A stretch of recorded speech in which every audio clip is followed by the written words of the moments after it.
Good afternoon from Strasbourg and welcome to the European Audiovisual Observatory webinar on the Digital Services Act and the fight against disinformation. This is the last webinar of our series dedicated to this important regulatory package that was tabled by the European Commission last December.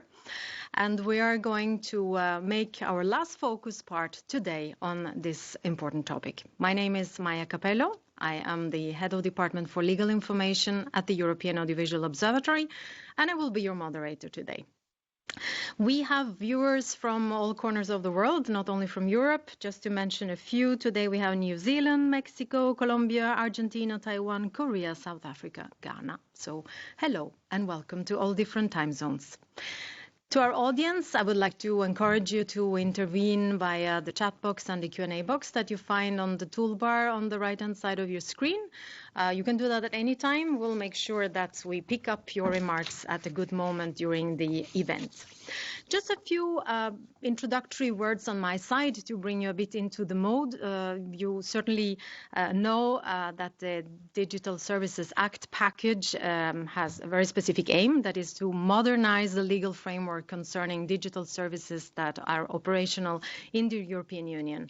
And among the many areas on which the DSA intervenes, there is also the focus on, let's say, fixing the platform's vulnerabilities against their possible manipulation when it comes to amplification of harmful content or spread of political disinformation, hoaxes, manipulation during pandemics.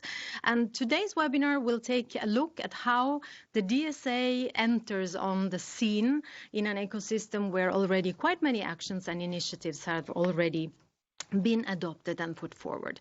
A very active actor in this regard is the European Commission. The Commission has developed a number of initiatives to tackle disinformation, and this through very specific tools of self and co-regulation.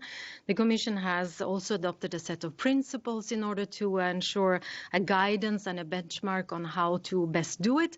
And a very active year has been 2018. That was, I think, really the kickoff of the discourse at EU Commission level on the fight against disinformation, because we had a communication on tackling online disinformation, an action plan on disinformation, a code of practice on disinformation.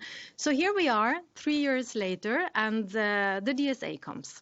The DSA, the Digital Services Act, offers some specific tools. There are in particular two interesting articles that I'm sure we will hear about many times today. One is Article 35, which concerns the possibility of adopting codes of conduct in certain specific areas. And the other one is Article 26, which concerns systemic risks and the tackling of illegal content, which is one of the areas where codes of conduct can be adopted. So there is a lot around there. The picture is quite complex. So we have involved an expert to help us guide us across these rules. And we have invited Tarlak McGonigal. We will start with a presentation from Tarlak, and he can be brought on screen.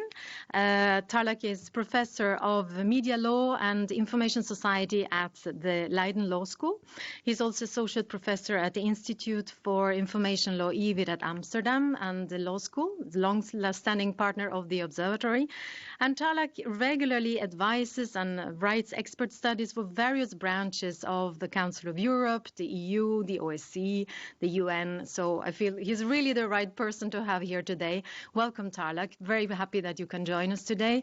And we have given you a challenging task, that is to guide us through the risks and challenges that the DSA now is going to introduce in this fight against disinformation. So I'm happy to give you the screen. Please. Okay, thank you very much. I'm going to assume that I am visible and audible. Thank you very much for this invitation. I'm delighted to be here and to have this opportunity to do what I think and hope will be a little bit of modest scene setting for the excellent speakers and very specific focuses that you've put together for the rest of the program. Now, I'm very conscious that the next speaker will be really drilling down into the detail of the multiple initiatives taken by the European Union in recent times. So I will limit myself to giving a broader, more broad brush overview of those initiatives. But I would also like to stand back a little bit further as well and give a sense of the lie of the land around the DSA before I zoom in on a couple of specific provisions in the DSA. So, and you know, I apologize for the broad brush nature. I'm developing these ideas in a co-authored piece with Katie Pentney for the Observatory, and I will tease them out further then. So thank you very much for giving me all the big questions. What is disinformation? Should it be regulated? If so, why and how? And if not, what should be done instead? What regulation is already in place? And what is the added value of the DSA vis-a-vis existing regulatory and other approaches? All right, tall order, big, bold questions, as I say. First of all, what is disinformation? Now, I'm aware that the whole discussion about disinformation and competing definitions of it has been turned inside out over the past few years. So I'll try and give you a very accelerated journey through that discussion. First of all, just before the action-packed year of 2018 that Maya mentioned in her introduction, we had a very influential report by Claire Wardle and Hussein Derikshan, commissioned by the Council of Europe, entitled Information Disorder. One of the very useful things the authors did in that report was to set out 3 different types of information that feature in this broader disrupted and fragmented information space online.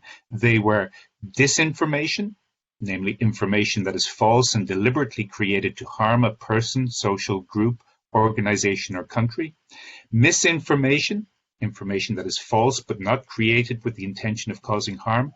And malinformation, that is information that's based on reality, used to inflict harm on a person, organization, or country.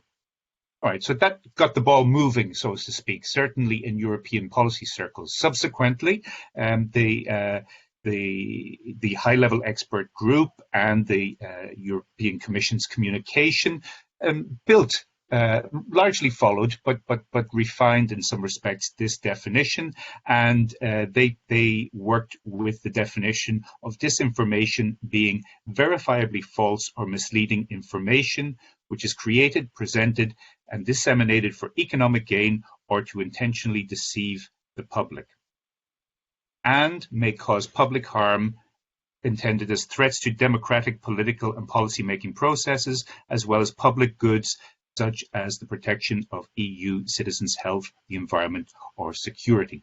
Now, along the way with these refinements, we got some other clarifications, namely that parody would not be included under the definition because that parody, by its very nature, aims to provoke and agitate and get people thinking. So it would ordinarily be protected under free speech guarantees provided by, amongst Article 10 of the European Convention on Human Rights. So if this was the emerging definition in the Code of Practice and the other EU instruments, we see further refinement when it comes to the European Commission's guidance on strengthening the Code of Practice on disinformation. And it refers, amongst others, to the European Democracy Action Plan, which takes a more focused, even more focused and succinct definition, which is disinformation is false or misleading content that is spread with the intention to deceive or secure economic or political gain, which may cause public harm. Okay, the important thing to remember about this whole definitional question is that disinformation is a very expansive term. It covers a number of different types of expression, some of which may be illegal, some of which may not. They make the different types of expression covered by disinformation may cause different types of harm, which merit specific responses depending on the nature of the harm that they may cause.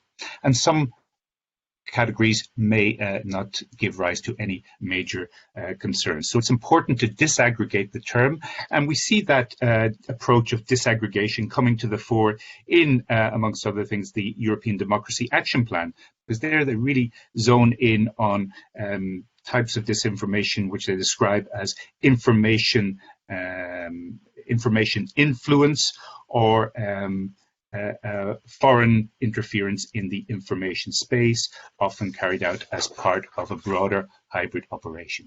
So here we see that the concern is not just about the content of particular types of disinformation, but also the ways in which such content is disseminated, often very widely and very rapidly, how it is amplified, and how its impact will be influenced by that.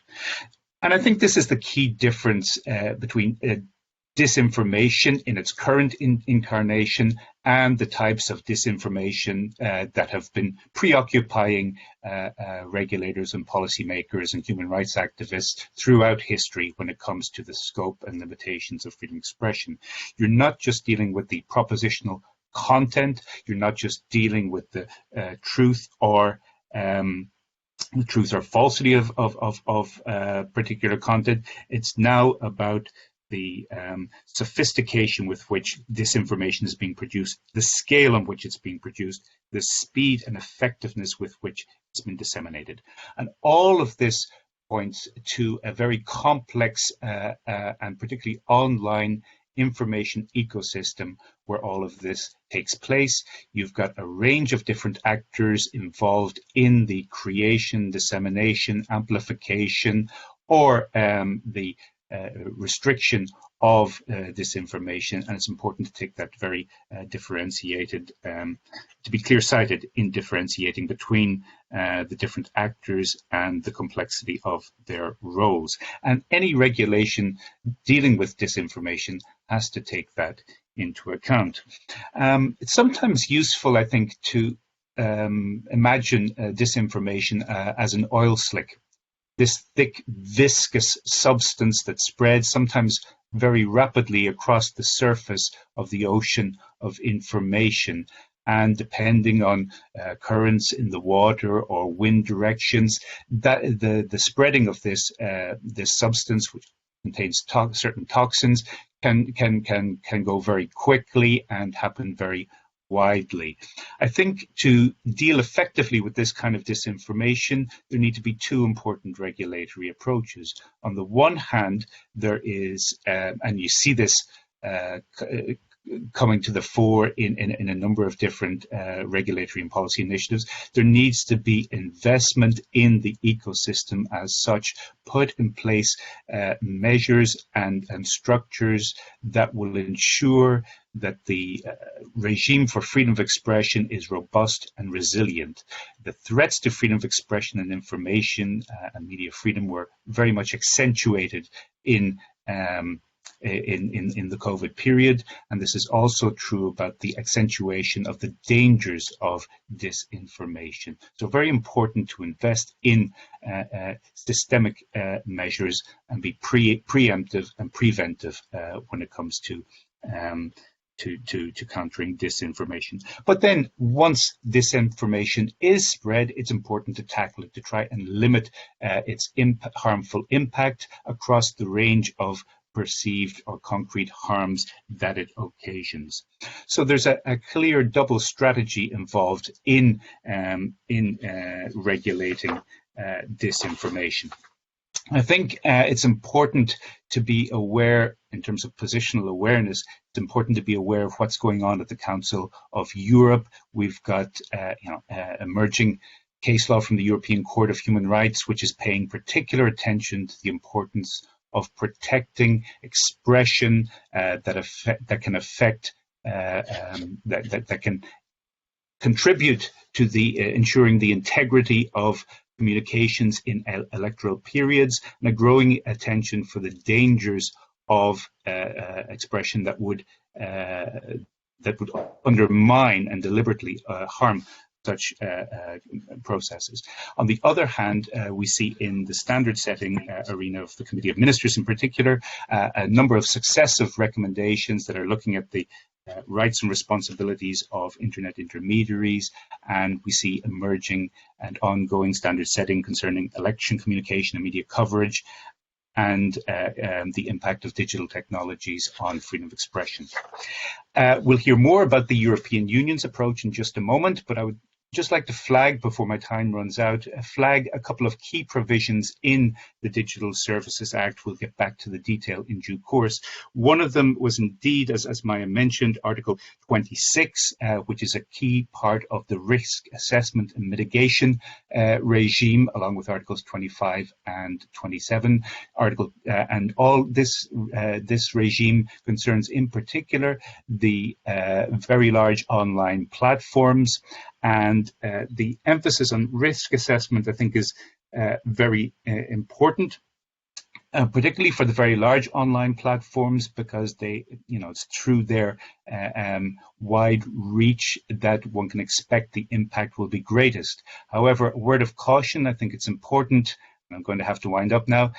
Word of caution is that this shouldn't lead to a blind spot for other actors where the dissemination of disinformation can take place in a very intensive and effective way.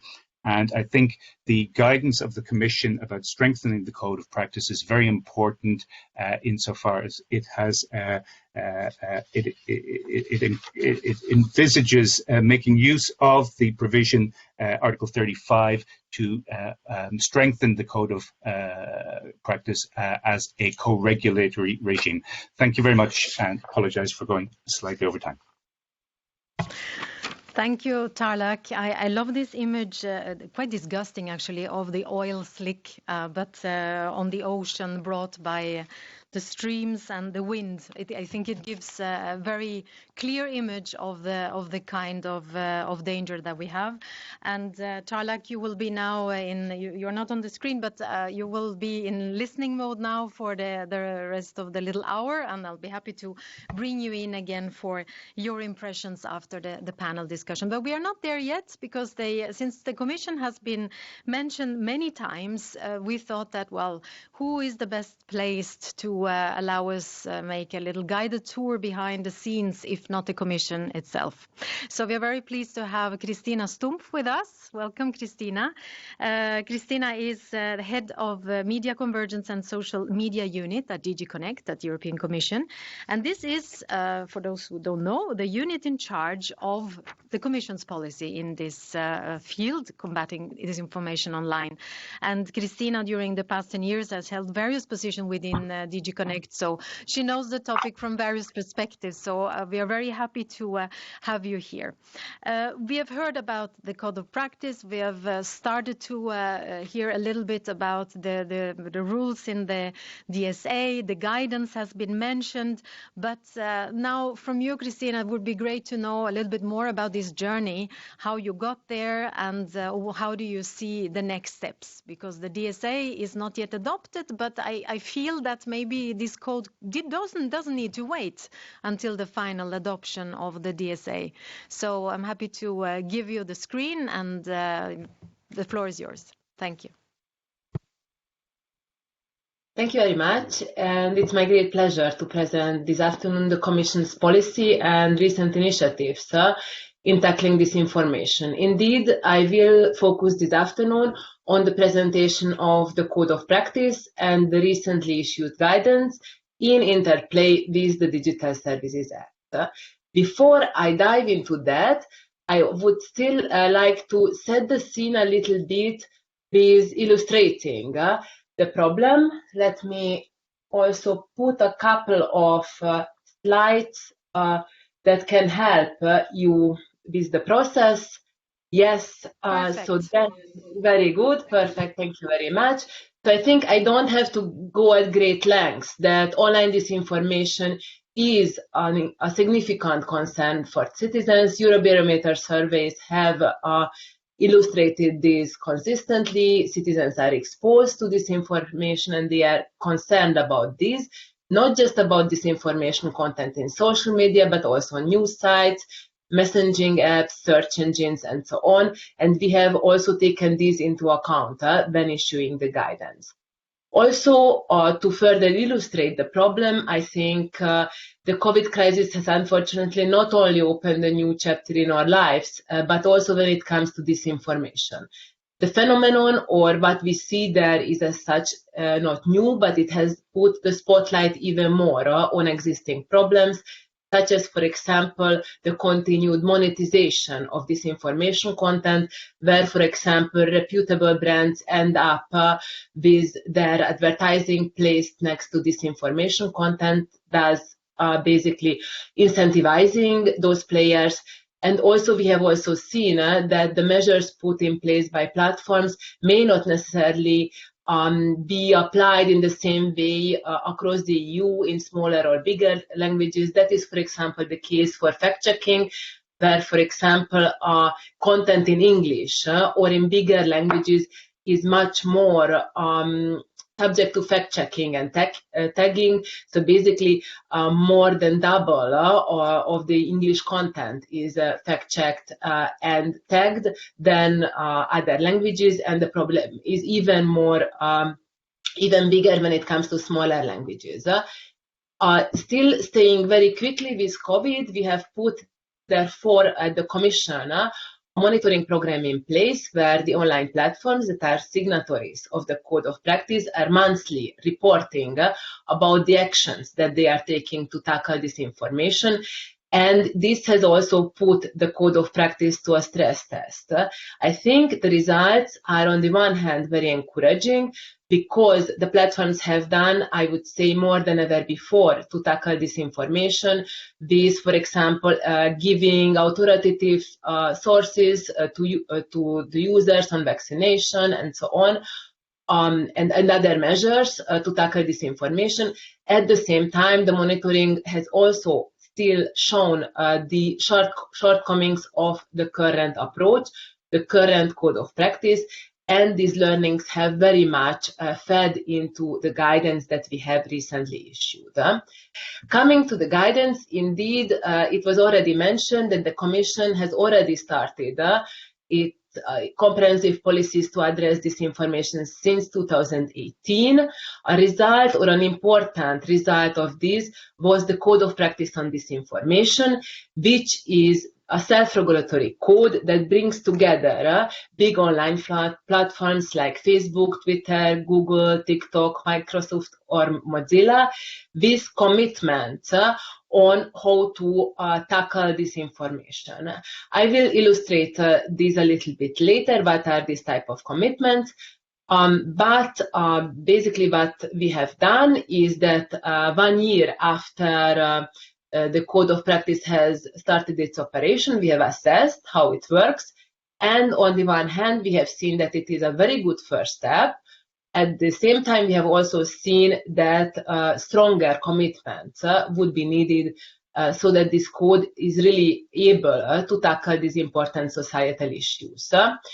And that's why, basically, in the European Democracy Action Plan, we have announced that we will issue guidance on how the current Code of Practice should be strengthened. In order to prepare this guidance, we have also had quite extensive consultation with stakeholders, and we have also listened to member states' concerns to see what needs to be done in order for the code to make a stronger instrument. And the result of this is the guidance that we have issued in May.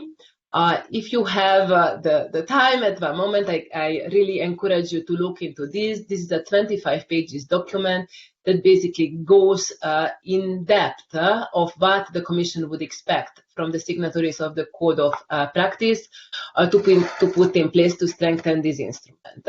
What is the main purpose of the guidance? In short, this is to step up these commitments to strengthen the code, but the other purpose, and that's very important in today's discussions, is also to bridge the gap towards the Digital Services Act.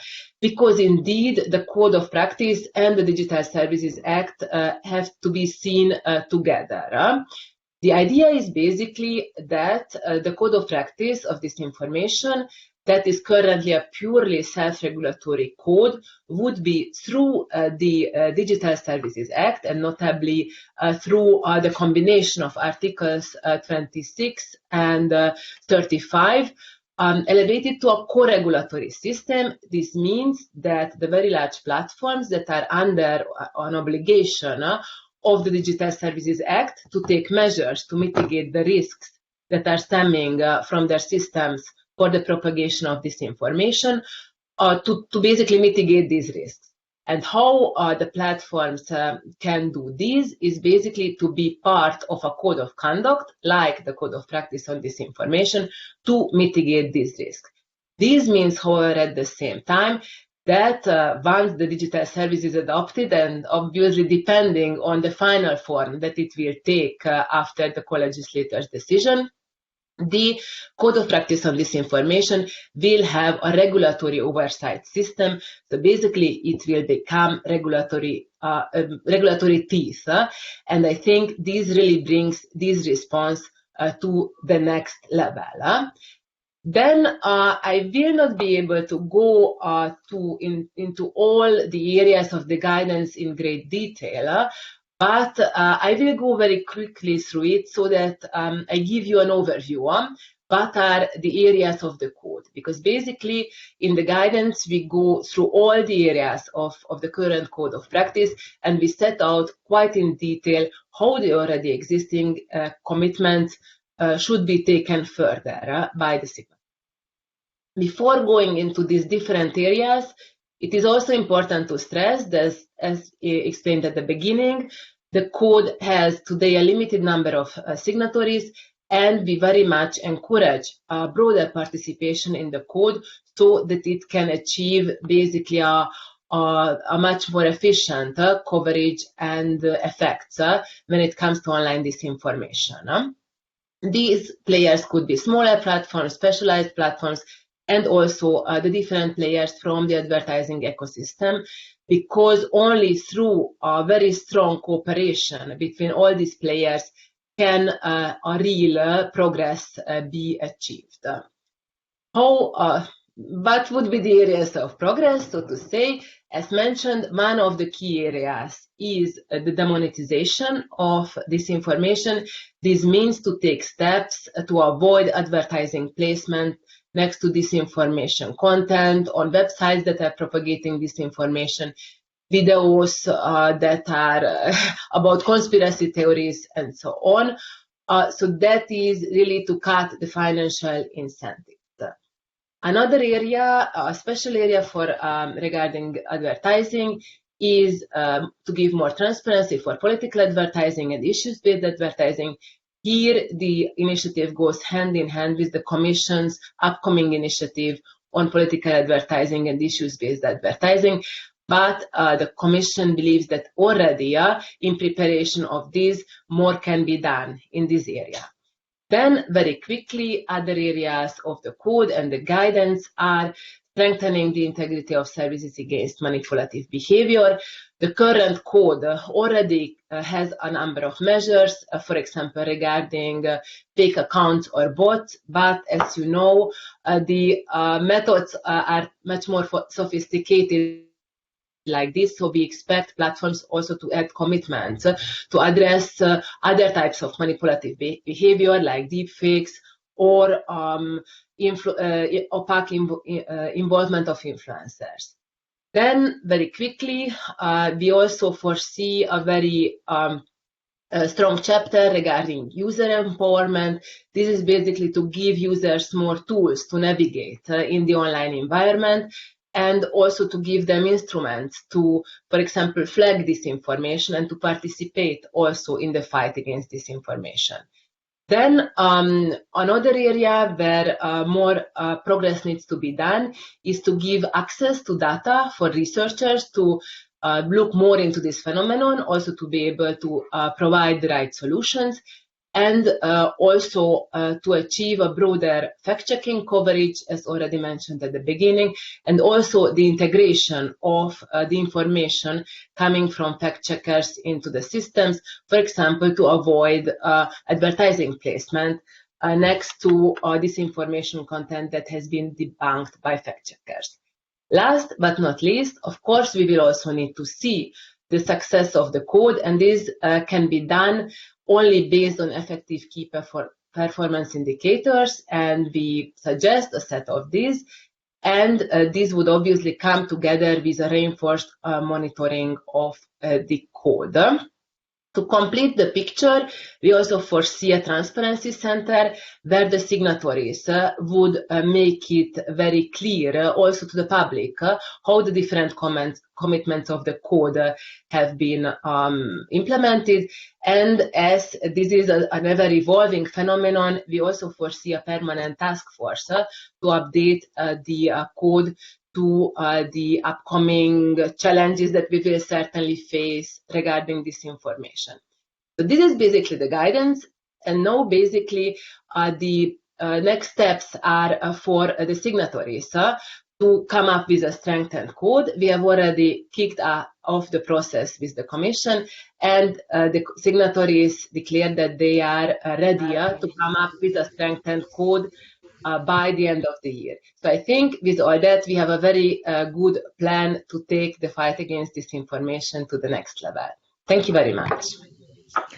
Thank you, Christina. And I see that you have already triggered some interest in the chat box, or in particular, we'll come back to that, but you can maybe start already looking at it, because what is happening is of course, that this code, the work you're doing on the code is happening before the DSA is adopted. So it's a preparatory journey that you are starting already. So there are questions about national initiatives that have been adopted in the meantime. So we might come back to that later, because of course, in the meantime, the trains are departing from different tracks, but now the question is how to make them reach the same end station. So I leave you with those questions, and I'll come back to that, because now it's time to bring in the other guests that we have today. We will have 4 conversations with distinguished representatives from institutions and branches of the audiovisual sector to see how the Digital Services Act is going to impact on their field of work within this area that we are exploring today. And we have with us Siada El Ramli. She is Director General of DOT Europe. Welcome, Siada. We have with us also Greg Pollad. He is Director General at ACT, the Association of Commercial Television in Europe. Welcome, Greg. And Paola Gori, she is Secretary General at the European Digital Media Observatory, EDMO. Sorry. Welcome to you as well, Paola. And Paige Morrow, she is legal advisor to the UN Special Rapporteur on Freedom of Expression. Welcome to you as well. Welcome to all of you. I'm delighted to have you on board. You represent really different areas and points of view, so I'm sure that we will have a very interesting discussion today. Since it's a lot about platforms, it feels natural to start with Siada. So I would like to bring Siada El Ramli on screen to recall everybody about a bit her role. She is, as I mentioned, Director General at Digital Online Tech Europe. That is the European Trade Association representing the leading internet companies on European digital policy, and was previously known as EDMO, or European Digital Media Association. And Siada has really been a driving force in the code of practice, because she has actually led the industry working group that drafted and launched the code of practice on disinformation. So you really know it from the inside. I'm very happy to have you here. So Siada, there are some facts that we have to take as a point of departure. On the one hand, social media have been, I can say, you allow me this word, accused of profiting a bit from this information, because this brings traffic, and this is, of course, profitable, and it's good from a certain perspective. But on the other hand, platforms are also playing a very important role in the fight against disinformation, and you're putting in place lots of good tools. And now the DSA comes. So how do you see your future? How do you see the impact of these new tools after the experience you had with the code? We heard already from Christina, let's say a critical look, a lesson learned, the shortcomings, we can do better. So how is it from your perspective? The screen is yours. Thanks, Maya. And thank you for having me at the event as well. More than happy to share the industry view. So indeed, I was part of those who drafted the initial code as a self-regulatory instrument initially. And something to point out is we're not shying away from the fact that there might be shortcomings, and that there probably will continue to be shortcomings in terms of what can be done because of the magnitude of the issue that and the task at hand. Because initially, when we were looking at the code of practice, when we were drafting it, we were working towards the European Parliament elections back in 2018.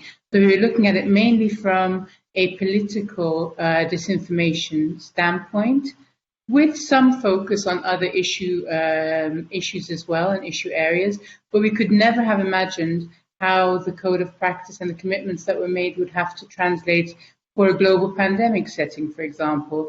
So some of the critique that we've had as well as part of the code of practice not having precise enough KPIs, for example, which I'm not saying is going on deaf ears, but had we had even tighter KPIs and measurables in particular areas based on the intention back in 2018, it could have limited us in terms of what we could have done in the last year and a half.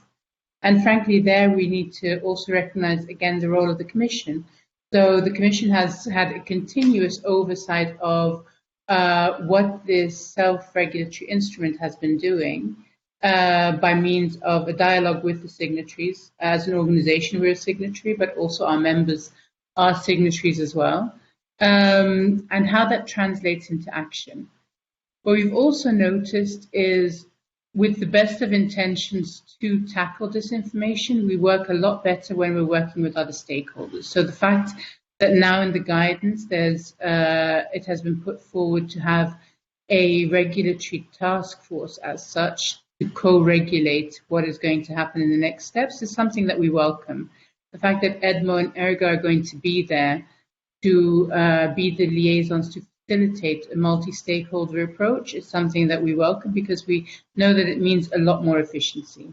Why were we able to act in the COVID situation much quicker, at least to start tackling some of the disinformation right at the start of the pandemic, is because we had experience in working with the World Health Organization in the past, because we had some contact with some of the ministries of health, but we didn't have it everywhere. So literally, I remember the first meeting we were invited to at the Vice President's office of the Commission to actually present what the plans were and how to tackle it. We were kind of scrambling to see where do we have the contacts, where can we get the credible sources of information to try and push out, and how can we translate that as quickly as possible into action. And I think that that's where we are today. We're at this crossroads, not only from a regulatory approach in terms of going from self-regulation to co-regulation, and then with the lack of certainty as to how the DSA might develop in the next years, let's say months or years to come, as we're going through co-legislation. But also in terms of just the tackling the issues at hand and dealing with the other stakeholders. And I think that that's another area that I think we'll continue to have to see evolution of the code as well as an instrument.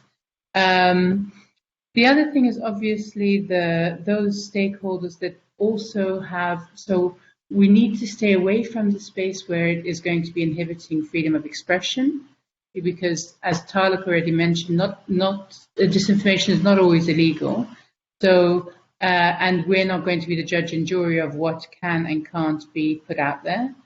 But at the same time, how do you create that balance between moving away from going into tackling the content itself, but putting enough measures in place to try to minimize disinformation, the spread thereof? And to do that, I still am a vehement believer that multi-stakeholder approach is the way to go forward. So we see it as an area of opportunity, both in terms of the DSA. As an organization, we've been talking about online responsibility for quite a while. And so getting a framework in place to advocate for that is something we're looking forward to. You pointed the finger on a very interesting issue that, of course, not necessarily it's illegal, but then at the same time, disinformation is mentioned in the terms and conditions, and these are referred to in the DSA, so then they come in the back door. And this is a big problem. We had a webinar on content moderation, and this popped up again. So you are, in a way, a bit the rule setter and the jury and the judge of yourself, aren't you? Well, and that is a bit of it's a very uncomfortable situation to be in. So think of it as setting guardrails to try and protect the environment that you're creating. So based on moral codes as such, that's what the terms and conditions are particularly based on. But obviously, moral codes in themselves are subjective; they're not necessarily objective criteria. So it is kind of this area of a bit of ambiguity that we're operating in, that it doesn't always make it easy for us as service providers either. And that's something that we have been tackling for quite a while, and that we don't necessarily have a solution to right now. So if that burden can be taken slightly away from us, we'd be more than happy to pass it on. Yeah, I imagine, but then you like the terms and conditions as well, so I think this will be difficult, and legitimately so. I mean, it's a service that you provide, so that's quite normal. Then there is another issue. The DSA, for the moment, introduces some in the rules on transparency, but on the very large platforms. What about the smaller ones? I mean, there are certainly many big websites that play an important role, but they are not the only streets that this information can take. So do you think this was a mistake? Should it have been wider? What's your take on that? Well, I think it's a starting point, but I think that we will probably hit a point following the DSA, and we're probably talking about quite a few years from now, where we will want to go further. We've seen that already, for example, in a different area with regards to content, on terrorist content, where initially the approach was to try and get as much involvement from the very large online platforms, and that was very successful. But then there was a major gap where we saw that the content was being diffused into smaller outlets, and they were not involved in the initiatives that we were taking part.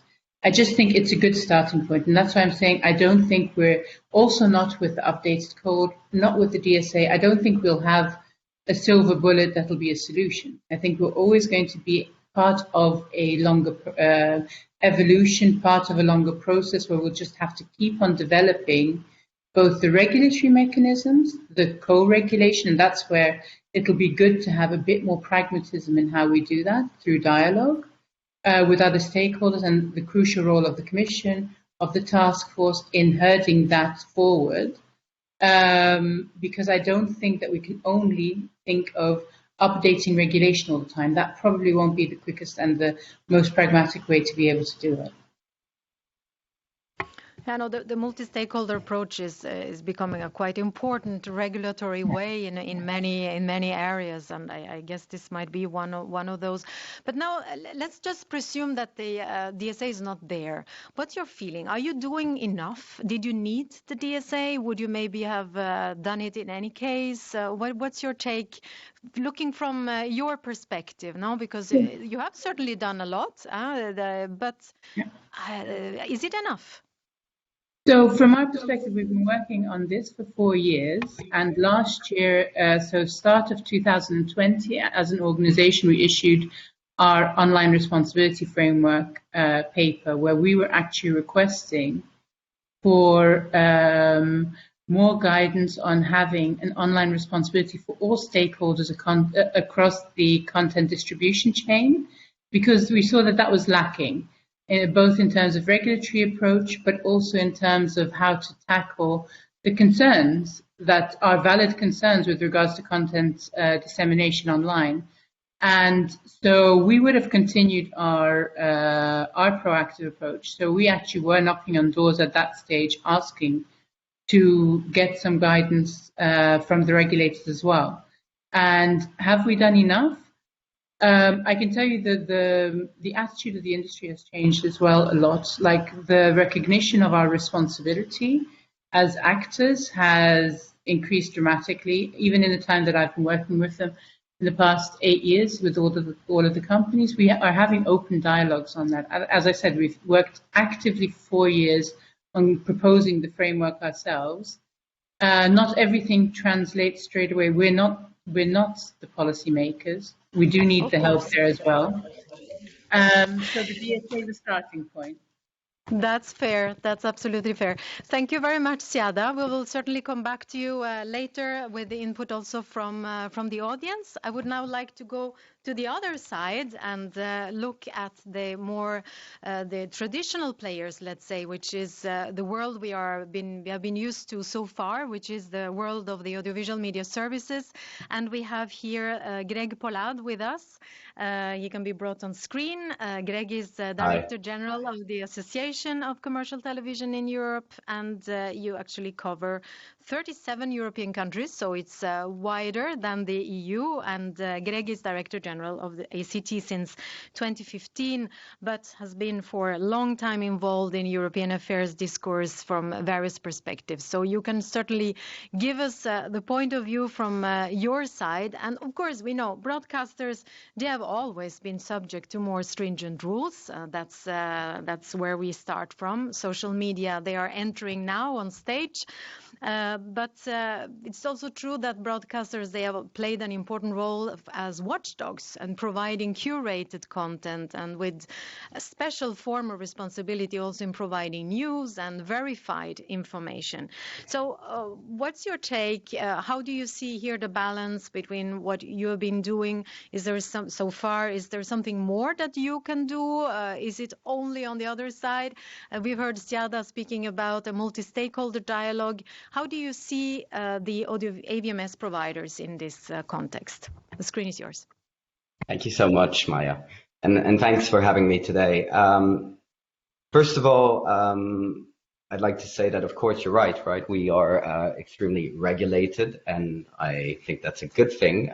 It's been clearly a driver for trust, which is why TV continues to be one of the most trusted mediums alongside radio in Europe. So I don't think we can always separate regulation with trust. I think they go hand in hand, and I think the politicians see that, which is why you hear quite a few calls for regulation in this domain. In terms of multilateral approach, I mean, as Tarlak was saying before, I think the specific issue we're dealing with here is about online disinformation, right, and the amplification. So that's really there that we're really wanting to have, some action there. But maybe the best thing, Maya, is for me maybe to center around the guidance, maybe as a starting point, and then get into the various points as it affects the DSA. So just wanted to say that, first of all, I think, whether it's broadcasters or other players that were very active in this, because obviously Siada was active, but we also had a sounding board at the time when this initial code of practice was put out, which gathered, as you know, consumers, gathered journalists' organization, radios, the press, and clearly, as the Commission identified at the time, there was something lacking in that code. I've heard the expression self-regulation applied to it, and I think even at the time when it was adopted, many of the organizations didn't see that qualification. They initially thought that the code was a good step in terms of starting a discussion, but it wasn't necessarily helping with regard to deliver. So now we see this guidance coming out, which is great because we do believe that it responds to significant shortcomings. And it's also, supported by ERGA and various civil society and researcher reports.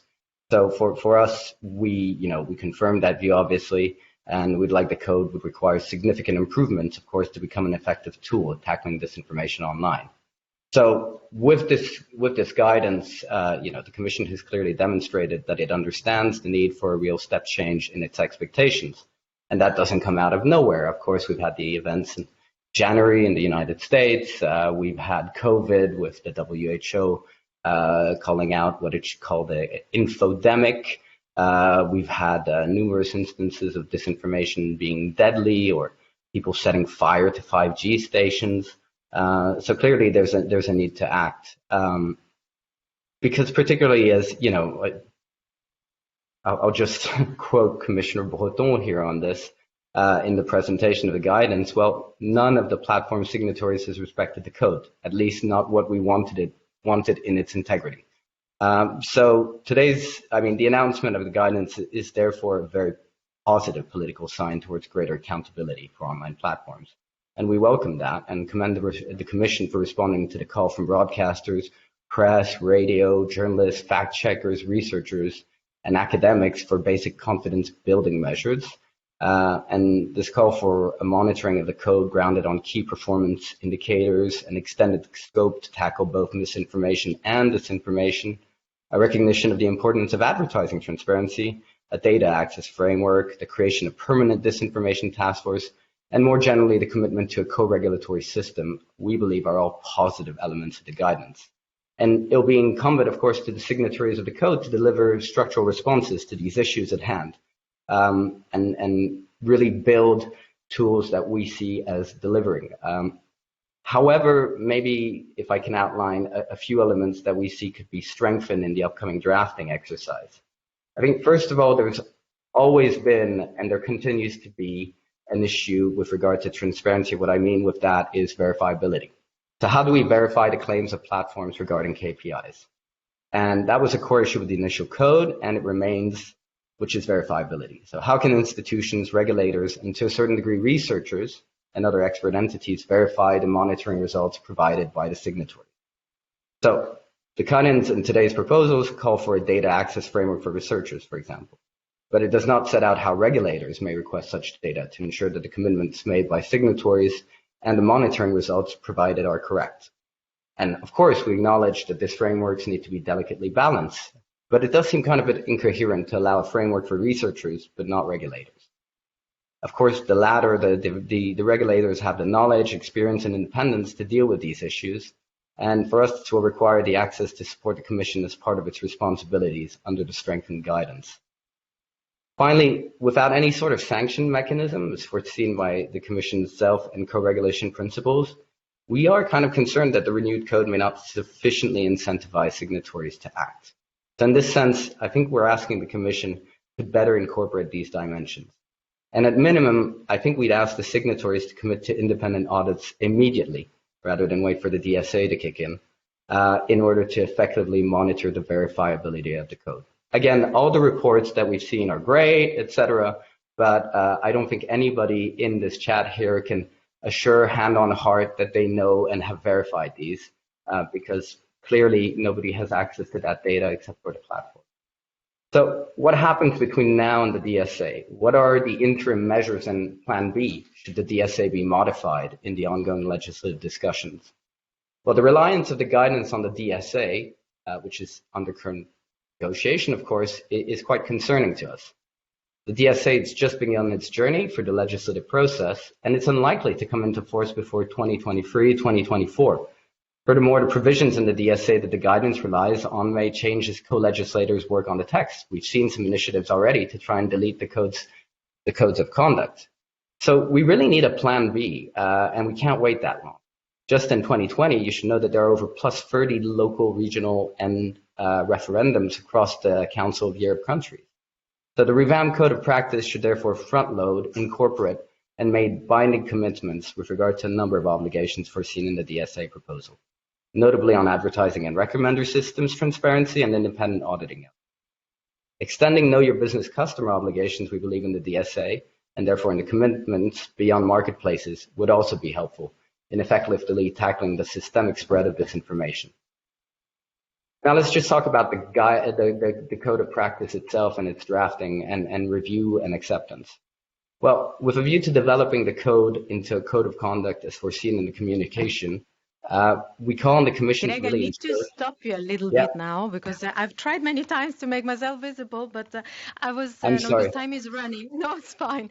I wanted to ask you a question. You mentioned advertising. So I'm just wondering, do you think this is the right place to deal with it? I mean, isn't it more about consumer protection, fair competition? Is it so linked with disinformation that this is the good place? Because this, there is a lot Well, about it's clearly in the advertising. Commission's guidance plan, so we definitely do believe that it is in a good place. We also believe that if you tackle disinformation at its root, and particularly monetization of disinformation, that's where you have the biggest chance of having impact. We have a number of actors who are developing, I think, great solutions in order to actually tackle that issue. Because at the end of the day, for many, well, as Harlek was explaining, there's economic gain behind that. And cutting the economic gain there would be great, just like it would be great to understand, you know, from the platforms a little bit, how much money are we talking about? We need to have a better understanding of what are the monetary flows with regard not only to bad ads that end up on legitimate websites, but also for bad websites, say, that actually attract legitimate ads, because this affects the entire ecosystem. It attacks it also clearly touches on the brand equity of those legitimate brands that end up being next to disinformation content, or those legitimate websites who end up being fed bad ads. So clearly it affects the advertising ecosystem, and clearly there's an opportunity there. We're not asking, I think, for the platforms to play judge and jury, but we're asking for creating a framework which allows advertisers as well as website owners to better understand what ads are they being fed and to be able to opt out of that. And I'm sure that we'll hear Ciala say these already exist, and they do, but we're still seeing that monetization effect taking place. But coming back just to the code for a second, you know, clearly, 10 seconds. So look, I basically, this is my ask to Christina in the conversation that will come up. The drafting of the code is happening. It's happening with the signatories. Though, however, there is specific guidelines from the Commission itself with regard to drafting these, which must include all interested parties. And so I think the optics here are really important because this is a major issue for the public, a major political issue, as Christina has shown. And I think we need to have as transparent as open. So on the multilateralism, I'm all open for it, as long as it doesn't delay the process. But I think we need to involve, indeed, media, ERGA, and others in this process. And I think that one of the best ways to do that is probably to look at the task force and how to advance its promotion so that it can be able to actually assess the results of this drafting exercise. Thank you. Thank you, Greg. And I understand there are some reservations from your side, so there is still a way to go. And you brought in the others, so now I will bring in the others, because on the institutional side, we have ERGA mentioned, but also EDMO. So I'm very happy now to bring on screen Paola Gori. Paola is Secretary General at the European Digital Media Observatory, and she's also coordinator of the EDMO and member of the management team of the School of Transnational Governance at the European University Institute in Florence since 2017, and has also worked closely on the Center on the Media Pluralism and Media Freedom Tools of the University of Florence. So she has been working on this topic for quite a long time. We are therefore very happy to have you here, Paola. And we are, of course, curious, because not everyone knows yet what is EDMO. And it was, there was just the first birthday cake not long ago. It was set up in June 2020, so it's a quite new one out there. And with a quite ambitious aim now to become a reference point for building resilience in the fight against disinformation. So how do you see this journey? Are you starting to achieve the results? And this guidance brings you in with further tasks as quite something. So are you well equipped? How do you see the next period to come, Paola? The screen is yours. Thank you very much, Maya, and thank you very much for inviting us to this very interesting conversation. So let me start with a brief introduction on what EDMO is. We are an independent observatory. We are a hub, if you want, a platform that acts as a body of facts, evidence, and tools bringing together the various stakeholders and having a multidisciplinary approach. As mentioned, 2018 was kind of an important year in the field, and both the report of the high-level group on fake news and online disinformation and the action plan confirmed that the fight against involves, as we all know, a number of different actions that are led by different actors. And this is why we need EDMO, because this is a centralized independent platform that is gathering stakeholders, collecting relevant facts and evidence, and providing relevant tools. And as I was mentioning, keeping the multidisciplinary approach, which is key. And I have to say, Tarlak mentioned the information disorder report. I really invite the report, because this really makes you understand how much the multidisciplinary approach is. As an example, think of the role of neurosciences in this whole debate. How are we doing that? We are providing, as I was saying, evidence and tools. Regarding the tools, just very quick platforms for fact checkers to work together and share best practices. The same for researchers. We are working on hopefully establishing a framework to access data for research purposes. We will open repositories of media items. You can already find also the map of fact-checking activities in Europe, and we are also providing academic input and methodological support to assess the policies in place. We offer trainings, workshops, and so on. I just wanted to remind that, a policy response in the sector has to cope with the fact that this is a moving target that develops very quickly, and as the same happens with the tools, the incentives behind. So. And as it was mentioned even before, like COVID-19 showed that there are unexpected external events that have a strong impact on disinformation. And this is why a platform like EDMO, which is an independent, if you want, that can immediately bring together stakeholders, ensure the multidisciplinary approach, and have evidence-based, can stimulate the evidence-based approach, because we are providing facts and evidence, is really important. You may have seen, the Commission recently announced the new EDMO hubs funding, covering 12 member states, and the final aim is actually to cover all member states.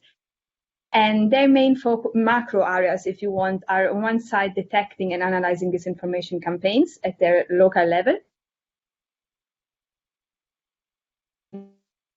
public authorities in exposing harmful disinformation campaigns. On the other side, organizing media literacy activities at national or multinational level, and provide support to the authorities for the monitoring of the policies of the platform. The hubs, let me say, are really, really important, as they allow EDMO Central to have related to the local. It's really important. It emerged also from the assessment of the code that we need the data at local level, also because, the situation changes from country to country. And I think the combination of, a strong commitment to granularity of the data plus the national hubs can really boost the debate. And I don't know, I heard something, sorry. It's also important that the national hubs, what they provide.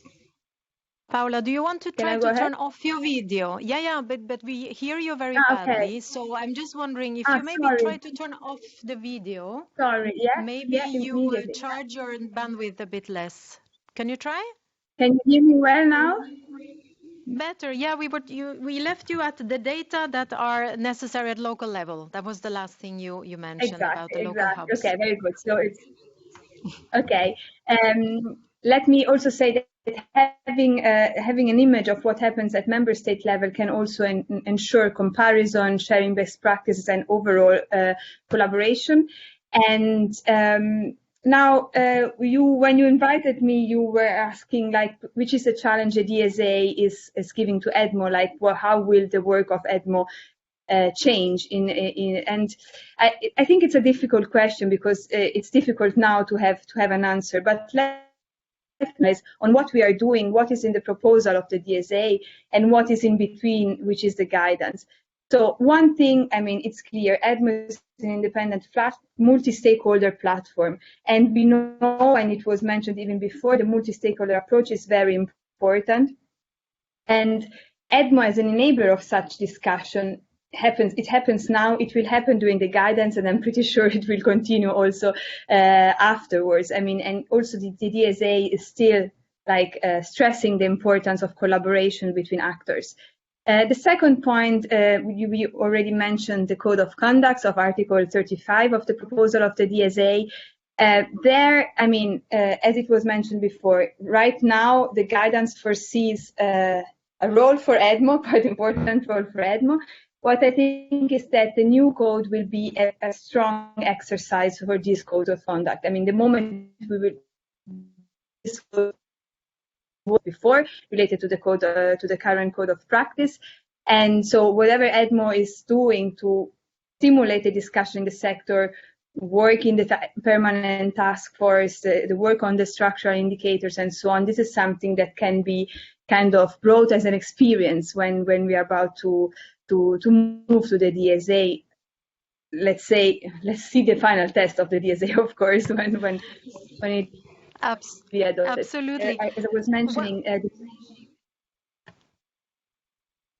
are you still hello, Paola?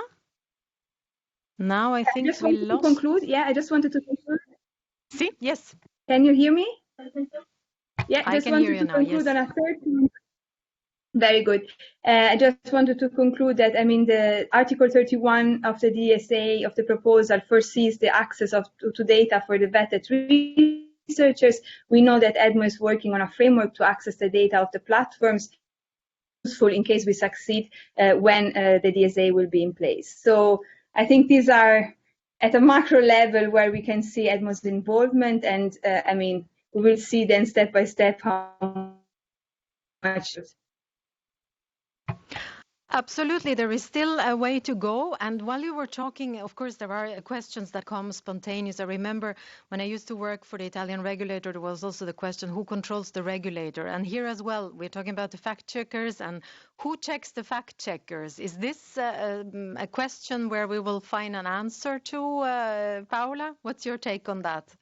Since you're now seeing the development of the hubs, and I mean, which is very nice. I mean, if you take a look at the website of the EDMO, this is also very nicely as a flower now that is blossoming around Europe. But is it? Well, I don't think EDMO has the role to check the fact checkers, and considering the independent role and platform role that EDMO has. For sure, the strong collaboration with fact checkers and the fact that we are getting in touch with different realities enables EDMO to share information about that, which I think is very important. And I mean, even for EDMO, when we started, we realized how differently they work, the fact checkers, how differently they are financed. And I think probably the business model of the fact checkers will be one of the key elements in the discussion very soon. We see the techniques they are using. So this is, as I was saying, I mean, EDMO is the platform where to bring this knowledge and develop the discussion. And indeed, the financing is also important because another problem is the independence of the oversight bodies, and this is something that the DSA addresses again with regards to transparency rules on the very large online platforms. But then there is a universe that is left a bit out. Do you think there is still some work to be done on this field, or do you expect maybe discussions to come? Well, in relation to the fact checkers, I guess they won't enter into the DSA given the broader scope of the DSA. But I think that DSA is stressing the importance of transparency in a broader sense, I would say. And also, I mean, transparency and accountability are the two pillars of the DSA. So I guess this is the word that emerged also during the last hour. I guess everything will turn around that. Yeah, absolutely. That's quite likely that it will happen.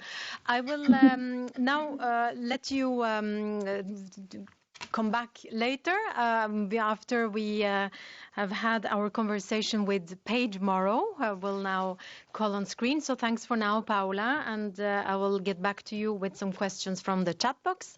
But now I would like to really invite our last speaker, but not least important one, on the contrary. Paige Morrow is legal advisor to the UN Special Rapporteur for Freedom of Opinion and Expression.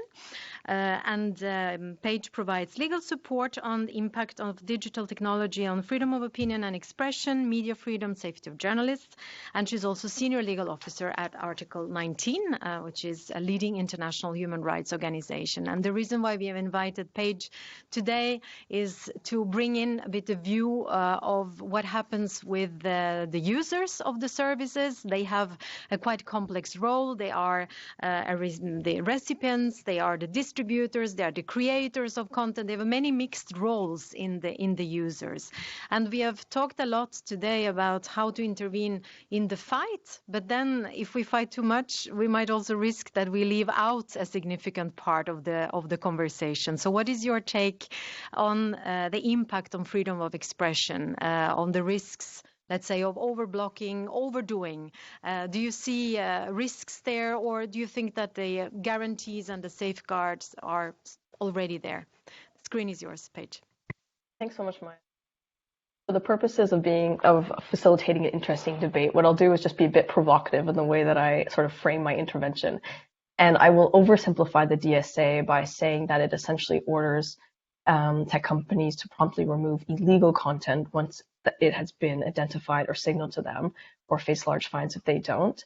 Whereas the code of practice requires companies, platforms to either remove or demote content deemed false and accounts that promote it. And what I'd like to do is simply problematize and highlight the challenges of tackling misinformation. And I'll focus on 3 key challenges. So first of all, and perhaps most importantly, under international human rights law, only disinformation or misinformation that is clearly linked to a harm can be restricted, such as false information about where and how to vote and hate speech that threatens or calls for violence.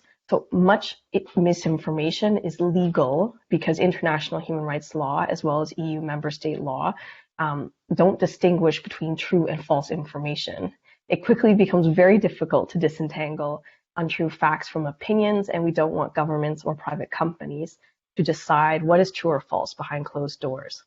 Also, the right to freedom of expression protects opinions that are controversial or shocking. I mean, everyone believes in free speech for views that we like. The question, of course, is whether we believe in free speech for those we disagree with. In other words, my concern with the code of practice is that it essentially delegates the power to censor misinformation. So governments cannot directly censor, or the EU cannot directly censor misinformation on platforms as such, and instead we are outsourcing that role to platforms.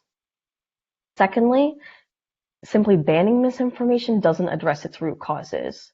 Conspiracy theories and misinformation often play into the prejudices and grievances of those who read or watch it, whether that's about vaccines, immigration, or other controversial topics. I mean, we have to remember that algorithms and recommender systems respond to the feedback that they receive. They are responding to what interests users, and unfortunately, it's a basic human instinct to be intrigued by information that's shocking or sensational. So a ban doesn't make these opinions or fears disappear. Instead, it pushes them underground and makes them harder to address. Third, speech restrictions can be very easily used to restrict political debate and dissent. That's why in the political context, we tend to look at how to facilitate counter speech. For example, allowing politicians to respond to allegations made against them. And on social media as well, we've seen a number of instances where politicians' content has been removed from social media. And at the same time, we see courts increasingly order the reinstatement of political content because it's entitled to extremely high protection. And there have been some proposals to not be able to take down any misinformation that's posted by political groups or politicians. just as a final note on that, I think it helps to just step back for a minute and remember that misinformation represents a very small percentage of the information that is currently out there, and we know already that that trying to restrict it often leads to over takedown of legitimate speech. There've been a number of recent instances where legitimate content has been reinstated by the platform that was initially taken down.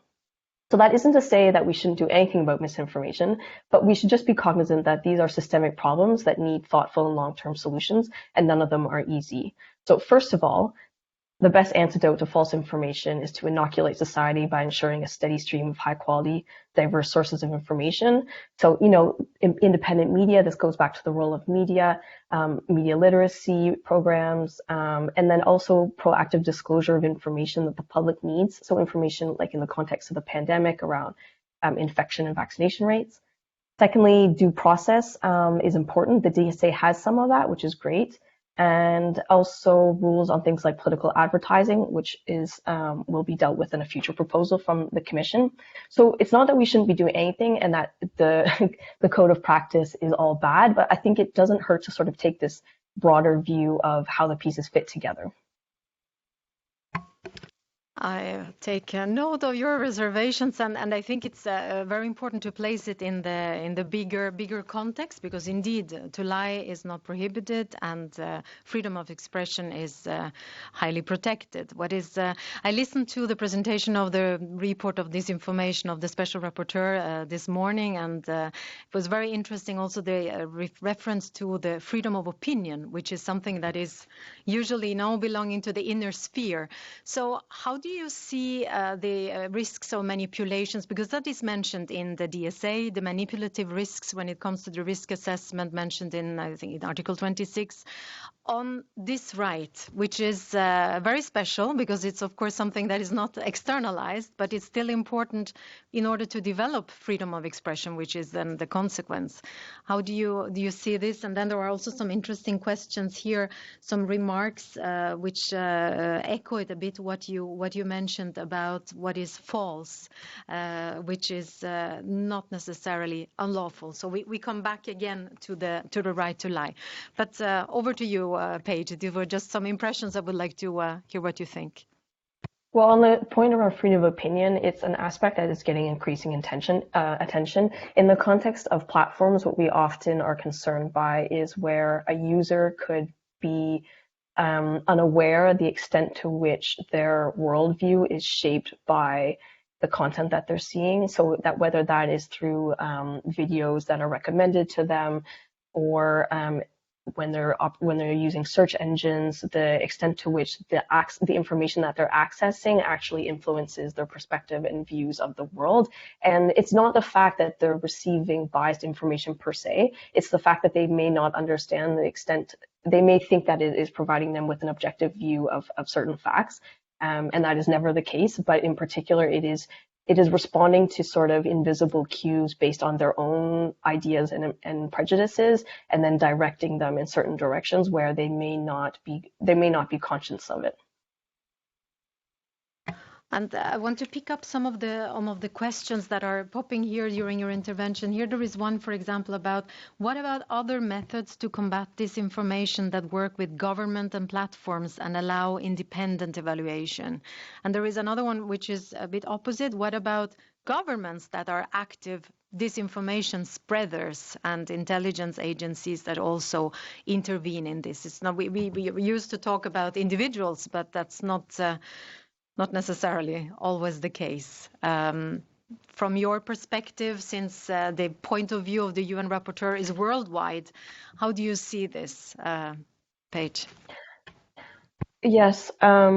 So just on the point around states, the spreaders of disinformation, I mean, this is a classic that has been a very long-standing problem, and it's definitely not reserved to social media. I mean, we've been talking about propaganda since basically there have been forms of communication, and that's why there's increasing. And that's why, again, it goes back to the point around transparency, is that, you know, state-led media need to be properly identified, and a lot of the measures are about identifying and campaigns, specific targeted disinformation campaigns, and providing information to the public about how the responses are being carried out, because it's very tempting to say, you know, deal with the troll armies. It's a lot harder to actually identify them. There's, you know, a cluster of factors that are used to identify disinformation campaigns, and it's not as simplistic as simply saying this is a troll.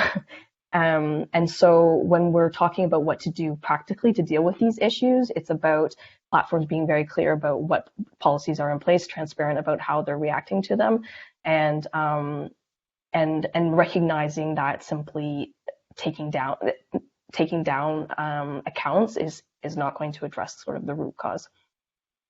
And then you had a second thing about independent sources of information, and was that on fact checkers?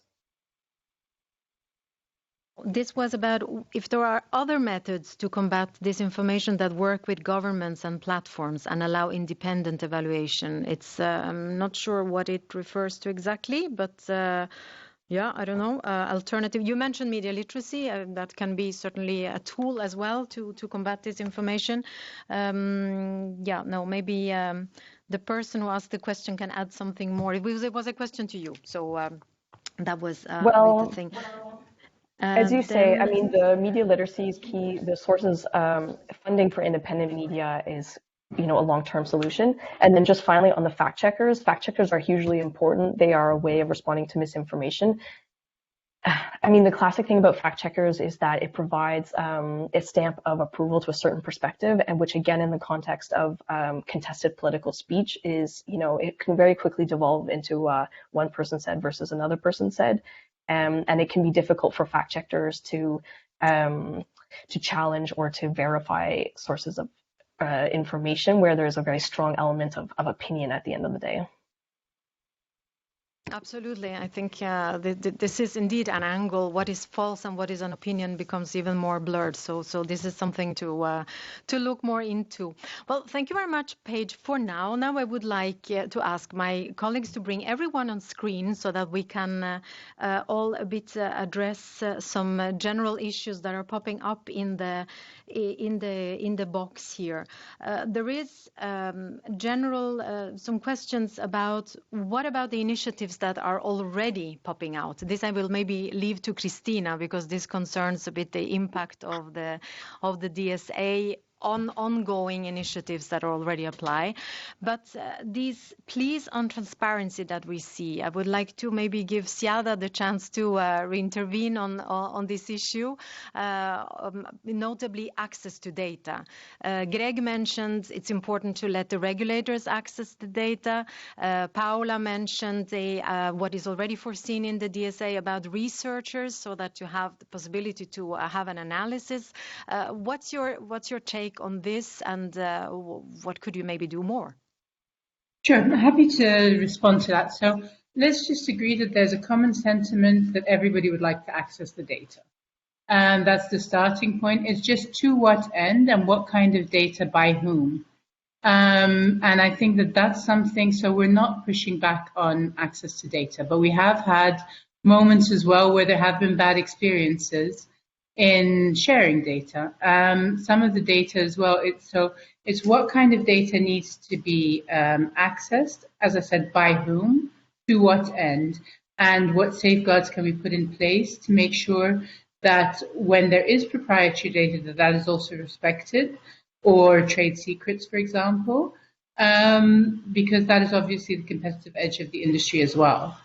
So it's a balancing act, but it's resolving that. And there, not that I want to put even more on Paola and EDMO's shoulders, but that's where we're going to be heavily reliant in terms of setting those boundaries for us, in terms of bringing the stakeholders together to see what is possible. We're very much reliant on getting the facilitation role of EDMO there to try and explore what is actually possible in under which conditions.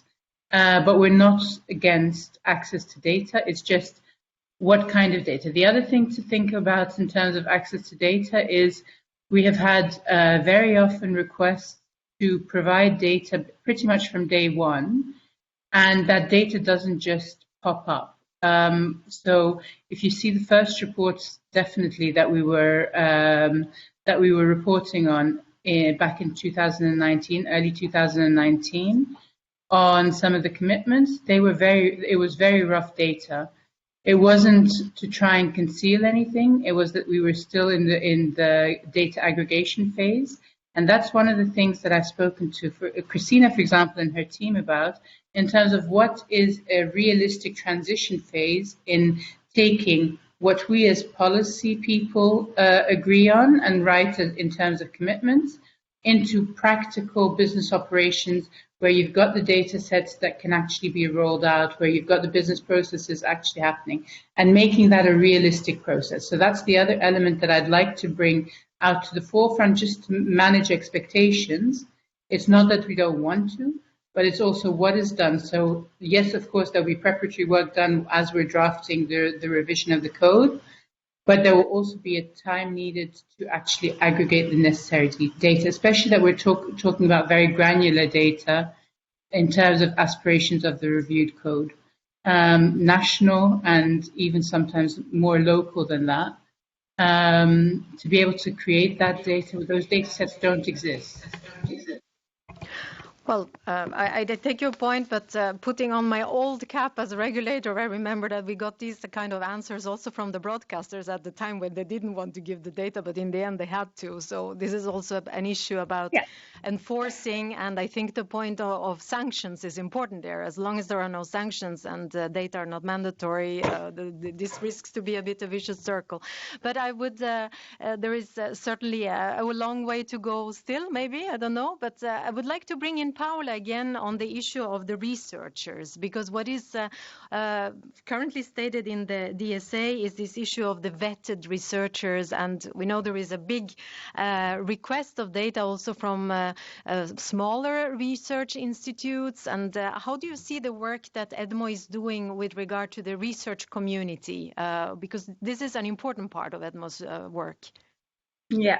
So on the access to the data, as I was mentioning, I mean, there is work going on, and as Siada was mentioning, I mean, this has to happen in full compliance with any law, and this is why actually we had actually a consultation on Article 40 of the GDPR as a basis to have sort of a code that would then enable this access. The outcome of that is the creation of a working group that involves legal scholars in the sector to evaluate and potentially to draft that code. So, I mean, this is really a work in progress. And we hope if they succeed, then this would be actually a basis also in light of the DSA, I guess, as a framework where within you can legally access the data. Then, of course, I mean, other issues also how to access this data practically, and also, for example, as Siada was mentioning, trade secret and so on. These are other steps, but I mean, let's start with that, I would say. But the researchers as such, I mean, I think in every sector, research plays a key role. But I have to say, in online disinformation, it's really particularly evident because, I mean, it's how can I say, there are so many actors, so many actions, so many things involved that it is important to make sure that you have knowledge of the various parts and also the comprehensive knowledge that puts everything together. So research plays an enormous and very important role. And this is why, for example, we will soon open the collaborative platform for researchers to discuss together. And we will launch the repository with the first, let's say, at the beginning, it will include articles written in English. But thanks to the hubs, we will actually be able to also have the local languages included, because I mean, there's lots of very good research that happens at national level, and it would be a pity actually to miss that. Absolutely. And I wanted to ask, since I brought you in, Greg, and are there any recommendations that you could give from from your point of view as to how satisfy the needs for data by regulators who might want to ask for them? I mean, lesson learned from your past when there were difficulties in providing the data. You need to turn your microphone on, otherwise it will be solitary. Sorry, here we go. Yes, it might be very solitary for a lot of people there. Sorry, apologies for that. Well, I mean, look, I think, you know, on access to data, there are quite a few, of course, issues there. We've seen the fact checkers have been quite vocal at some point with regard to being able to access data and what kind of data would they be getting. Was that data that was already kind of foolproofed or changed rather than bulk data? And there are a lot of recommendations there. Of course, the platforms are different, but there are recommendations there with regard to the types and formats, which is also why we need to get these discussions with technical people as well, right? At the end of the day, we need to have, software engineers around the table, not just, sorry to say, like hacks like us, to have these discussions, because they're great. But at the end of the day, I'm not a software engineer. Sayada is not a software engineer. Paige is not a and it helps to have, these round tables, and they should be public and happen. I think it's very important that we get a sense of what can actually be done, because right now it's a lot of policy discussion, but not a lot of technical discussion. Looking back, on the specifics of trade secrets, let's remember, we're talking about systemic risks here.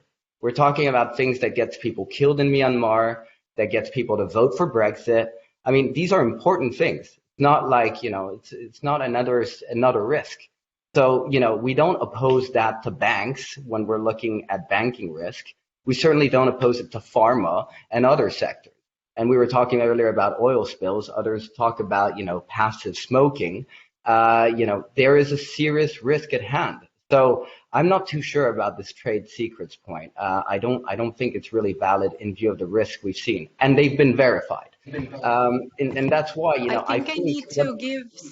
I was just gonna finish. All I'd say is, since you're gonna give the floor to Siada, I'd love to hear if the platforms would commit to independent audits up front, so that we can get this issue of verifiability out the door, and that some independent third party can look at the data and verify it. If that's something they could commit to in the guidance, in the follow-up to the guidance code, I think we'd make great progress. Thank you. Siada, I think you deserve the right to reply. Thanks. So I just wanted to respond to Greg's point about, obviously we recognize the impact of disinformation. So I'm not saying the trade secrets outweigh the necessity for access to data. I'm just saying we need to create those safe spots where access to data is possible. That's what I'm saying. And the context needs to be created. And that's why I said not to create even more of a burden for EDMO, but that's where we need to have that space defined. How is that to be done? And how do we ensure some kind of safeguards in terms of who accesses what kind of data? We can't go for full public reporting on everything, for example. I agree. That's why it's called a regulator, and that's what they exactly. Looking banking, they have those, right? So give them the power to have access and to be able to do it. And they're not incapable. They've been doing it for many sectors. Yeah, we can build them up, but they need to have access, because at the end of the day, I think it's in your best interest as well, Siada, right? You want to be able to say, look, we said this, and actually we gave the bulk data to the regulator and they agree we did it. That's that's the main issue, right? It's not scoring your own homework, basically, at the end of the day. And Greg, to your point about independent audits, as you know, in the first code, we had an evaluation set up supposedly by an independent third party that we were going to appoint, initially set out.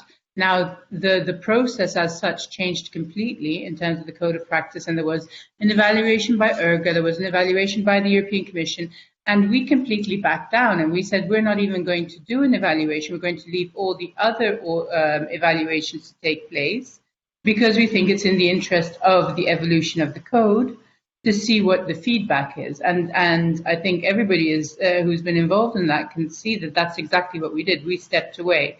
So again, if the conditions are right, and if there is a possibility to do that, we do see this as an evolutionary code and would not be against having the audits. It's just under which conditions and by whom. There's a task force now being appointed by ERGA and by EDMO.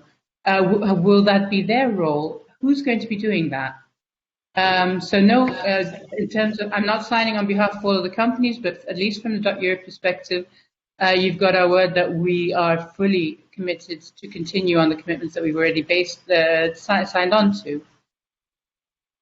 I think we have a scoop, that we have a sort of agreement on the general principles that access should be given, but that would be a safeguards first. ensured. But so that's great. That's an important step forward, because indeed safeguards are important, and there is a certain moment where procedures, they become substance, and this is maybe one of those cases. So I would also like to, before I ask Christina and Tarlak to give their final impressions, just to hear from Paige if she sees very specific European aspects in this discussion, or if you have a bit of the same also at the UN level globally. I mean, there's some very specific issues that come up in the EU context, because of course the DSA gets very granular very quickly, which we don't tend to do very often at the UN level. I mean, just to respond to a couple of the issues that have been talked in the last round. I mean, the issues of audits, for example. I mean, we know that there's issues with the way that audits are conducted, so it's very tempted to look at that as a fix to the problem, but perhaps it doesn't hurt to be a bit skeptical of how they're conducted and look at who's doing the audits. And there have been some proposals on the table of how to do that. We can also have conversations around like the language in which content moderation has been done. So when we talk about Myanmar, a lot of the problem there is that when moderation is done in local languages, we know that there are challenges in terms of filtering it out. I mean, some of the bigger platforms have now put in place the infrastructure to do it, but it's a particular challenge for the smaller platforms and audio platforms, for example.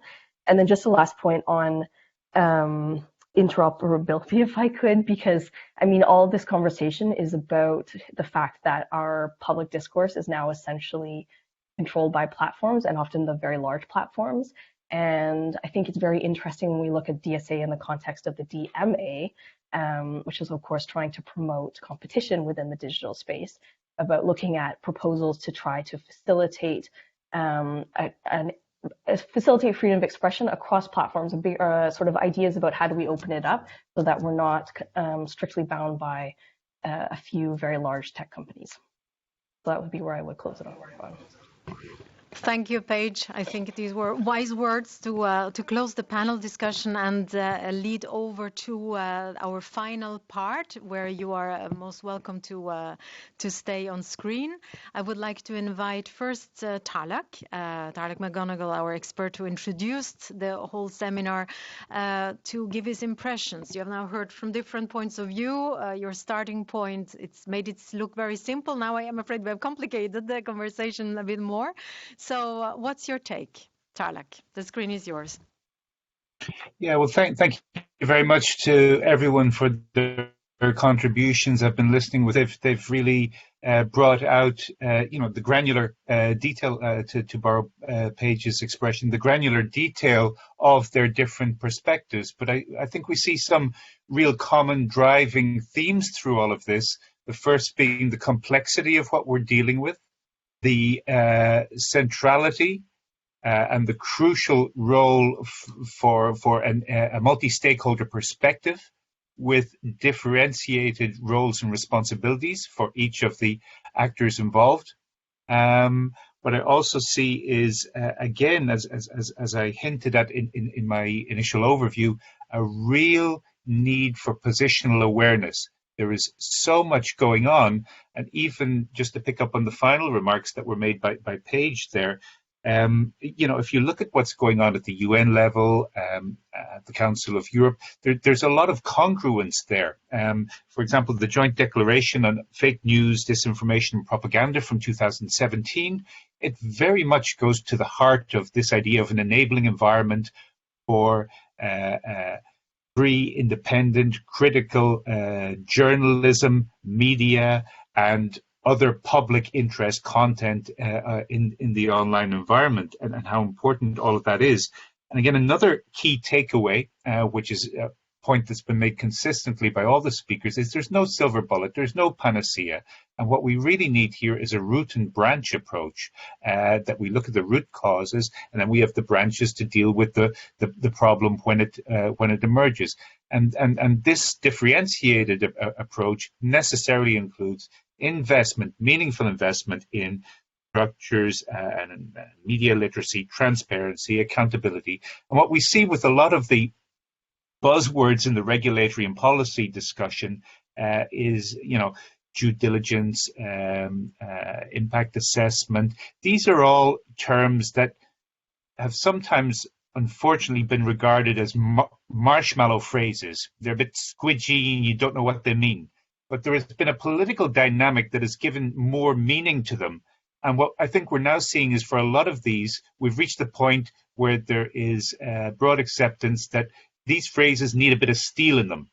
And sometimes that will need to be done by regulatory intervention, and on other occasions it may be more for the realm of policy. But I think all of these initiatives have a complementary role in a bigger, more complex whole. And one final point, perhaps, it's very important that the right to freedom of expression and opinion and all other human rights are not just a box to be ticked. I mean, there are all the reference to them, but they have to be operationalized and safeguarded in practice. And maybe one tiny little concern, well, not so tiny, is if we look at how the risk assessment provision is framed in Article 26, in sub B, there's a reference to any negative effects for the exercise of the fundamental rights to respect for private and family life, freedom of expression and information, the prohibition of discrimination, and the rights of the child. All very, very important. But why only these rights? I mean, be more comprehensive. And, you know, my drafting suggestion, insert including. Very good. Yeah, no, indeed. It's a list that could be very well expanded, and I like your image of the marshmallow that needs a bit of steel inside. So now my question goes over to Christina, who might be the one who can help in the no, of course it's not in the Commission's hands right now. That the co-decision procedure now sees the Parliament and the Council more in action. But from your perspective, Christina, what's next to transform the marshmallow in something stronger? You can be brought now on screen if my colleagues manage to switch Tarlac with Christina. Very much. Voila. Yeah. Okay. So before let me a little bit set out what is the architecture, because there were several issues mentioned that I really would like to set a little bit or clarify, in particular when it comes to page comments in particular, that the guidance may incentivize takedown of content. I think it's very important to note the architecture that we propose there. The DSA has certain measures that are tackling illegal content and the removal of illegal content.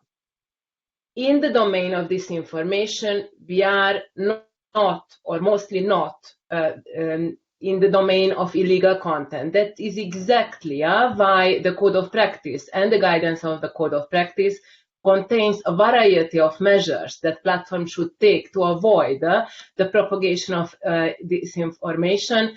None of them is giving any incentive or any idea to remove content. That is exactly the opposite. If you, I really invite you to look at the 25 pages of this document that gives a very good toolbox. What we expect platforms to do. This includes exactly measures that Paige has been mentioning, like giving access to reliable information, demonetization, cutting incentives, transparency of political advertising, issues-based advertising, more transparency regarding algorithms, safe design of the platform systems, providing users with more tools. So I really would like to stress this, that what we propose there is exactly a system that is safeguarding the freedom of expression. I think in this circle we all agree how important this is. Then very quickly to a couple of other points that have been mentioned. This brings also to this architecture of co-regulation, because that is exactly where a field where we need industry initiatives to tackle these issues, where we need this flexibility that can be stemming from industry-led solution with a regulatory oversight. So instead of trying to rewrite regulation, basically every year when new technological solutions become available, what we say is that the code of practice has to be strong enough to tackle this issue. If this is not strong enough, then the sanction system of the DSA kicks in. And that is what brings me also to Greg's point regarding regulation. Yes, we need to switch from self-regulation to co-regulation to regulation. The only way to do this is by European legislation. This takes time. We are aware of this. That's why we propose that already in the meantime, the code should be strengthened, and we have heard from the platforms that there is a willingness to do so. And of course, as the Commission, we will facilitate this process and to take this forward. Again, regarding transparency of this process, reacting to Greg, certainly, this will come up with an architecture from the signatories that provides sufficient transparency. At the same time, I think we are already at a level of this architecture with a regulatory oversight where there are already a lot of guarantees coming from the DSA framework that can kick in. Then maybe just also from the audience to answer two questions, national regulation and so on. I think here we are exactly in a domain where because of the overarching and borderless nature of the phenomenon, European regulation is needed and European self-regulatory, co-regulatory approaches to tackle the phenomenon. And I think exactly that is what we are doing with the DSA.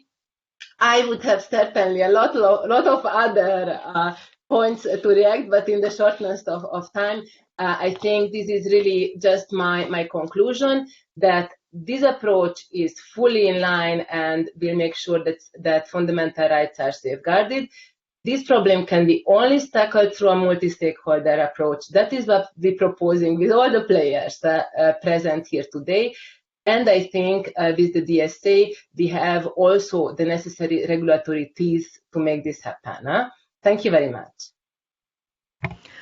Thank you, Christina. Well, certainly we have an important starting point, but the fact that, of course, once you label a content as disinformation, there is a little, we have a new participant to the conference. That's great. That's why we are doing all this, to defend the new generations. I love that.